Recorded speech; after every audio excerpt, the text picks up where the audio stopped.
Fashion Institute of Technology is under the gun. Tim Gunn, that is.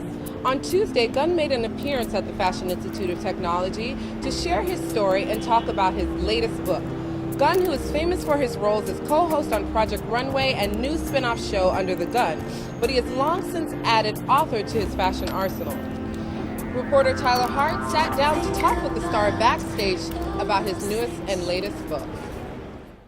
Hi everyone, my name is Tyler Hart and I'm with WFIT, and we are backstage at the Dean's Forum at the Fashion Institute of Technology with none other than Tim Gunn. Thank you for having us. We really do appreciate that. Well, Tyler, thank you for having me. I'm thrilled to be here with you, and I love behind the scenes. Now describe a little bit of what is like the substance of you put into the story. When I was the chair of the fashion program at Parsons, I was the first department chair to ever implement a course, and actually it was a 3-semester sequence of courses in fashion history, which is hard to believe since it was the first fashion program in this nation going back to 1906. Yeah. It didn't have a fashion history course until the year 2001. I was very disappointed in the text that existed about fashion history, and fashion history as an academic discipline is relatively new. So there are not a lot of texts, but they were they were written by scholars for scholars. I thought, what student's going to be able to absorb any of this? They were giant snooze fests.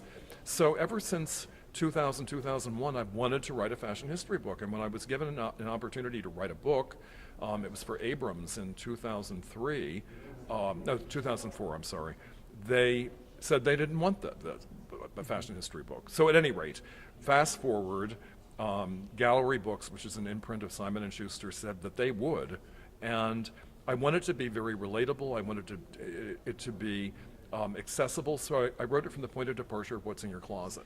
Having been a professional and seeing all the changes every year, even every day something new is happening, what is the best advice? I know you can think of probably a lot of advice, but what is the best advice that you could give to any aspiring designer or stylist or just anybody trying to work in the industry? You may not expect this, but this is my advice. It is a given that you will be faced with stress, consternation, huge doses of anger, frustration. No matter how much of that you're presented with, take the high road. Just rise above it. Be magnanimous in your own way. It will disarm people when they expect you to shout back when you don't shout. It will disarm them when they've sent you a hideously disgusting email and you respond with thoughtfulness and tact and respect. But I will say this about the high road. When the high road gets so high that you get a nosebleed, get off it. Be sure to pick up a latest copy of Gunn's new book. In Manhattan, this is Mercedes Williams, WFIT.